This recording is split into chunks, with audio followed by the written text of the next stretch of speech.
Bonjour, aujourd'hui, le sujet de la vidéo, c'est la retenue dans une addition, ainsi que l'addition à plusieurs nombres même, et plusieurs chiffres.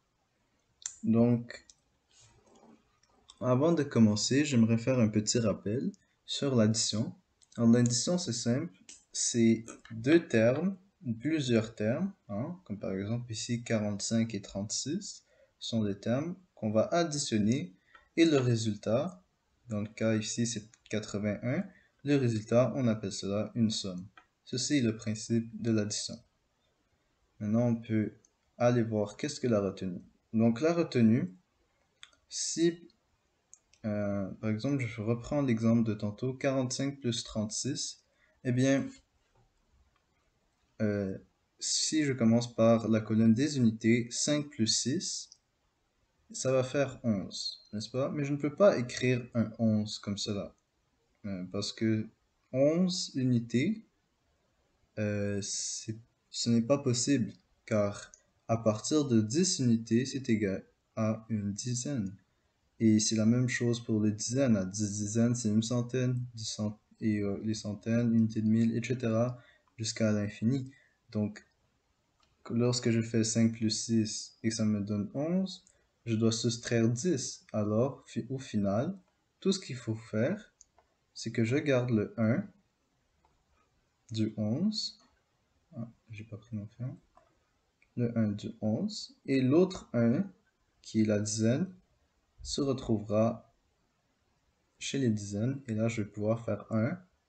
Bien sûr, il faut que je l'additionne, hein. Donc 1 plus 4 plus 3. Et effectivement, cela donne 8.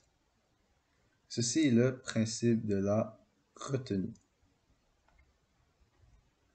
Donc, ceci est le principe de la retenue. Alors, je peux passer à tester notre compréhension. Donc, comme je disais, le sujet, c'était l'addition à plusieurs nombres et l'addition à plusieurs chiffres. Ici, on va voir l'addition à plusieurs chiffres. Alors, ça reste toujours le même, mais c'est juste qu'il va falloir peut-être appliquer un peu plus le principe de la retenue. C'est excellent, ça va nous permettre de nous pratiquer.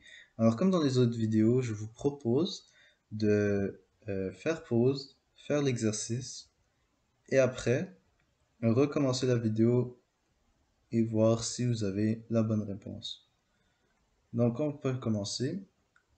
Évidemment, tantôt, je n'ai pas, ici, si vous avez remarqué, j'ai pas mis unité, dizaines, centaines. C'était juste pour ça permettait juste, en fait, de comprendre que ici, à 10 unités, ben, ça donnait une dizaine. C'est juste pour ça que j'ai mis unité ou dizaine. Sinon, après, vous n'êtes pas obligé. Cependant, encore une fois, je vous conseille fortement de bien espacer vos chiffres.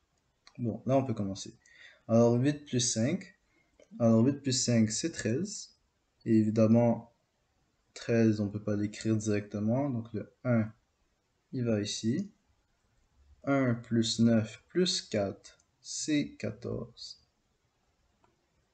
Et le 1 du 14 va ici. Donc, c'est une retenue. 1 plus 5 plus 2, 6 plus 2, 8. Ici, il n'y a pas de retenue, donc on peut continuer notre addition. Alors, 8 plus 9, ça par contre, c'est 17. Donc, je ne peux pas écrire 17 dans la même colonne. Il faut que je mette le 1 ici en retenue. 1 plus 4 plus 8, c'est 13. Et 13. Et je mets le 1 en retenue. Et là, ça fait 6. Donc 1 plus 5 plus 4. Donc 6 plus 4. Ce qui est 10. Et là, bien sûr, vu que l'addition est finie là, il n'y a pas besoin de faire une retenue. On va juste écrire 10. Donc voilà, la réponse, c'est 1 37 843. Donc si c'est un 0, un peu mal fait. On va le refaire pour que ça soit plus clair. Voilà.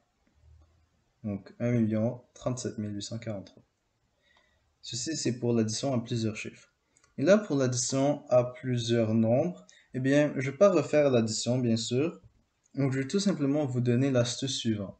Donc, si vous devez faire une addition à plusieurs nombres, que ce soit durant une résolution de problème ou dans un exercice, au lieu de tout mettre verticalement, un par-dessus l'autre et faire 6 plus 4 plus 7, eh bien, je vous conseille de faire 2 par 2. Donc, prendre le 46 et l'additionner à 234, prendre la somme des deux et l'additionner avec le 567.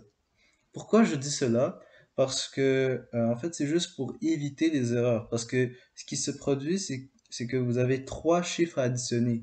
Tandis qu'ici, vous avez seulement deux chiffres à additionner. Donc, vous avez moins de risque d'erreur.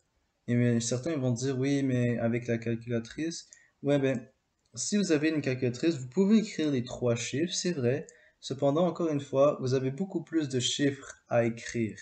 Donc, techniquement, vous avez aussi un plus grand risque d'erreur. Mais bon, euh, je vous conseille de faire cela. Donc, quand vous avez plusieurs nombres, allez-y deux par deux et vous prenez le résultat et vous l'additionnez au prochain, comme vous le voyez ici. Donc, alors c'est tout pour cette leçon.